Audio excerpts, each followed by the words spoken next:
दोस्तों, जब भी हमारे सामने किसी शाही खानदान का नाम आता है तो हमारे जहन में सबसे पहले बड़े बड़े महल, सोने और चांदी के बर्तन, महंगी गाड़ियां और बेशुमार दौलत की तस्वीर बनती है। हम हमेशा यही समझते हैं कि शाही खानदान के लोग दुनिया के सबसे अमीर तरीन लोग होते हैं, जो कभी किसी मुश्किल का सामना नहीं करते और उनकी जिंदगी ऐशो आराम में गुजरती है।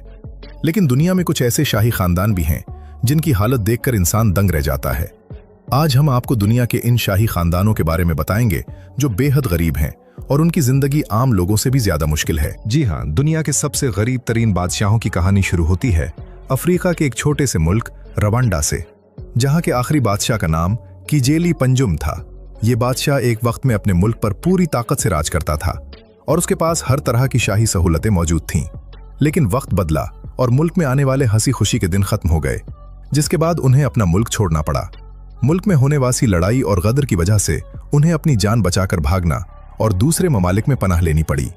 ये बादशाह अपने मुल्क से निकलकर पहले दूसरे अफ्रीकी मुल्कों में गया और फिर वहां से अमेरिका चला गया, जहां उसकी जिंदगी दुनिया के आम गरीब लोगों से भी बदतर हो गई। अमेरिका में उसके पास ना तो कोई महल था और ना ही कोई नौकर चाकर था जो उसकी खिदमत कर सके।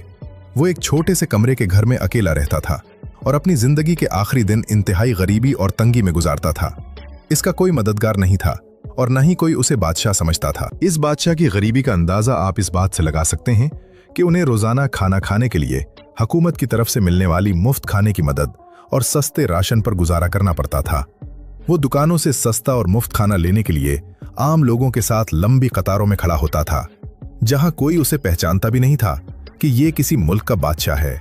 इसके पड़ोसी उसे एक आम और दुनिया से बेखबर बूढ़ा आदमी समझते थे जो बहुत खामोश रहता था। वो अक्सर बीमार रहता था, लेकिन उसके पास अपना इलाज करवाने के लिए पैसे नहीं होते थे। वो अपनी बाकी की जिंदगी इसी तरह तंगी में गुजारता रहा और जब उसका इंतकाल हुआ तो उसके खानदान के पास उसकी मिट्टी को वापस उसके मुल्क भेजने के लिए भी पैसे नहीं थे। एक बादशाह का इस तरह से दुनिया से चले जाना हम सबके लिए एक बहुत बड़ा सबक है, जो बताता है कि नसीब कब बदल जाए कोई नहीं कह सकता। उन्होंने कभी अपनी शाही निशानियों को बेचकर पैसा कमाने की कोशिश नहीं की, बल्कि अपनी गरीबी में ही इज्जत के साथ मरना पसंद किया। दोस्तों, अब हम बात करते हैं उस शाही खानदान की जिसने सदियों तक पूरे हिंदुस्तान पर हुकूमत की और जिसके बनाए हुए महल और इमारतें आज भी दुनिया भर में मशहूर हैं।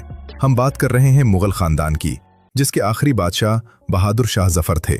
जब अंग्रेजों ने हिंदुस्तान पर कब्जा किया तो उन्होंने शाही खानदान के लोगों को दरबदर कर दिया और उनसे उनका सब कुछ छीन लिया। आज इस शाही खानदान की एक बहू, जिनका नाम सुल्ताना बेगम है, कोलकाता की एक इंतहाई तंग और गंदी बस्ती में रहने पर मजबूर हैं। उनका घर इतना छोटा है कि उसमें 2 लोग भी ठीक से खड़े नहीं हो सकते।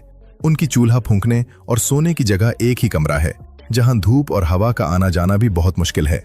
उनकी हालत देखकर कोई सोच भी नहीं सकता कि उनका ताल्लुक इस खानदान से है जो कभी सोने के तख्त पर बैठता था और जिसके इशारे पर पूरा मुल्क चलता था। सुल्ताना बेगम की शादी बहादुर शाह जफर के पड़पोते से हुई थी, लेकिन उनके शौहर के फौत होने के बाद उनकी जिंदगी में अंधेरा छा गया। उनके पास आमदनी का कोई जरिया नहीं था और ना ही कोई ऐसी जगह थी जहां वो इज्जत से रह सकें। उन्होंने अपनी बेटियों की परवरिश करने के लिए छोटा मोटा काम किया और यहां तक कि लोगों के घरों में बर्तन तक धोए। आज उन्हें हुकूमत की तरफ से बहुत ही मामूली माहाना वजीफा मिलता है, जिससे उनका गुजर बसर बहुत मुश्किल से होता है। अपनी रोजी रोटी के लिए उन्होंने एक छोटा सा चाय का ठेला भी लगाया, जहां वो आम लोगों को चाय बेचती थीं ताकि अपने बच्चों का पेट पाल सकें। वो बादशाह जिसके परखों ने ताजमहल और लाल किला बनवाया था, आज उसकी नस्ल का एक फर्द 2 वक्त की रोटी के लिए दुनिया के सामने हाथ फैलाने पर मजबूर है। उनकी हालत देखकर दिल खून के आंसू रोता है और यह महसूस होता है कि वक्त कितना बेरहम हो सकता है। वो अक्सर पुरानी तस्वीरें और कागजात दिखाकर रोती हैं और कहती हैं कि उनका सब कुछ छीन लिया गया और उन्हें इस हाल में छोड़ दिया गया। नाजरीन ग्रामी, सल्तनत उस्मानिया एक वक्त में दुनिया की सबसे बड़ी और ताकतवर तरीन हुकूमत थी। इनके बादशाह दुनिया भर में मशहूर थे और इनका रोब दबदबा चारों तरफ था। लेकिन जब इस खिलाफत का खात्मा हुआ तो इनके शाही खानदान के तमाम लोगों को एक ही रात में मुल्क छोड़ने का हुक्म दिया गया। इन्हें सिर्फ थोड़े से पैसे और कपड़े साथ ले जाने की इजाजत थी और इनके तमाम महल और जायदादें हुकूमत ने अपने कब्जे में ले लीं। ये शाही लोग जो कल तक सोने के बिस्तर पर सोते थे और जिनके आगे पीछे हजारों खिदमतगार होते थे, अचानक बेघर हो गए और इन्हें दुनिया के दूसरे मुल्कों में दर बदर भटकना पड़ा। इनके पास सर छुपाने की भी जगह नहीं थी और इन्हें अचानक इस नए हालात का सामना करना पड़ा जिसके लिए वो बिल्कुल तैयार नहीं थे। उनमें से अक्सर लोग फ्रांस और दूसरे मुल्कों में गए, जहां उनका कोई रिश्तेदार या मददगार नहीं था। शाही खानदान की शहजादियों को अपना पेट पालने के लिए लोगों के घरों में सफाई का काम करना पड़ा और उनके शहजादे मुसाफिर खानों में दरबान और गाड़ी चलाने की नौकरी करने लगे। एक शहजादी जो कभी बड़े महल की मलका थीं, उन्हें फ्रांस में एक छोटे से कमरे में रोना पड़ता था क्योंकि उनके पास खाने के लिए रोटी तक नहीं थी। उनके खानदान के लोग अपनी पहचान छुपाकर काम करते थे ताकि लोग उनका मजाक ना उड़ाएं और उनकी पुरानी शान शौकत का तमाशा ना बनाया जाए। उन्होंने अपनी जिंदगी निहायत तंगी और बेबसी में गुजारी और उनकी मौत भी इंतहाई खामोशी से हुई, जहां उनका कोई रोने वाला भी नहीं था। उनके बच्चे आज भी दुनिया के मुख्तलिफ कोनों में आम और गरीब शहरियों की तरह जिंदगी गुजार रहे हैं और उनकी शाही पहचान सिर्फ कहानियों तक रह गई है। दोस्तों, इसी तरह अफ्रीका के एक और मुल्क लेसोथो के बादशाह की कहानी भी बहुत दिलचस्प और हैरानकुन है। इस मुल्क के बादशाह का नाम किंग लेटसी है। अगरचे वो अब भी अपने मुल्क के बादशाह हैं और उनका राज चलता है, लेकिन उनकी जिंदगी दुनिया के दूसरे अमीर बादशाहों से बिल्कुल मुख्तलिफ है। उनके पास ना तो सोने की गाड़ियां हैं और ना ही वो हजारों नौकरों के झुरमट में रहते हैं। वो अपने खानदान के साथ एक बहुत ही सादा और आम से घर में रहते हैं, जिसे शाही महल कहना भी मुनासिब नहीं लगता। इनका जरिया आमदनी भी बहुत कम है और वो अपनी जमीनों पर खुद खेती बाड़ी करते हैं ताकि अपने खानदान का पेट पाल सकें और उन्हें किसी के सामने हाथ न फैलाना पड़े। इस बादशाह को अक्सर अपने खेतों में काम करते हुए देखा जा सकता है, जहां वो आम किसानों की तरह मिट्टी में काम करते हैं और फसल उगाते हैं। उनके मुल्क की अक्सरियत गरीब है और उन्होंने हमेशा कोशिश की है कि वो भी अपने लोगों की तरह ही जिंदगी गुजारें और उनके दुख दर्द को महसूस करें। उन्होंने कभी भी अपनी शाही हैसियत का फायदा उठाकर फजूल खर्ची नहीं की और ना ही दौलत जमा की। जब उनके मुल्क में कहत या खुश्की आती है तो वो खुद भी आम लोगों की तरह खाने की कमी का सामना करते हैं और सबके साथ मिलकर काम करते हैं।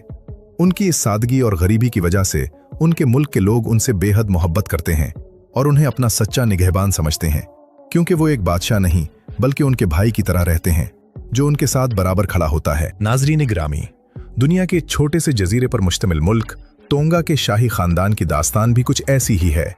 टोंगा एक आम और छोटा सा मुल्क है जहां के शाही खानदान के पास दुनिया के बड़े शाही खानदानों की तरह बेशुमार खजाने या सोने की कानें नहीं हैं। यहाँ के बादशाह और उनके खानदान के लोग आम लोगों की तरह दुकानों से सौदा सल्फ खरीदते हैं और खुद ही अपनी गाड़ी चलाते हैं। इनके पास कोई बड़ी फौज या शाही हिफाजत का निजाम नहीं है और ना ही उनके महल के बाहर कोई बड़ा पहरा होता है। वो किसी भी आम शहरी की तरह रास्ते पर चलते हैं, लोगों से दोस्ती करते हैं और उनके साथ मिलकर बैठते हैं और खाना खाते हैं। इस शाही खानदान के पास इतने पैसे भी नहीं हैं कि वो अपने मुल्क के बड़े मसाइल को अकेले हल कर सकें। जब भी इस जजीरे पर कोई कुदरती आफत या तूफान आता है तो शाही खानदान का कोई भी फर्द घर पर नहीं बैठता, बल्कि वो खुद आम लोगों के साथ मिलकर मिट्टी उठाता है और रास्ते साफ करता है। इनकी जिंदगी में कोई दिखावा या बनावट नहीं है और उनका रहना सहना दुनिया के किसी भी आम दर्जे के खानदान जैसा है। इनके बच्चे आम सरकारी दरसगाहों में पढ़ते हैं जहां दूसरे गरीब बच्चे पढ़ते हैं, ताकि वो बचपन से ही अपने मुल्क के हालात को समझ सकें। ये देखकर हैरत होती है कि बादशाह होने के बावजूद कोई इस कदर सादा जिंदगी गुजार सकता है और अपनी शाही शान और शौकत को छोड़कर लोगों के दुख सुख में बराबर का शरीक हो सकता है।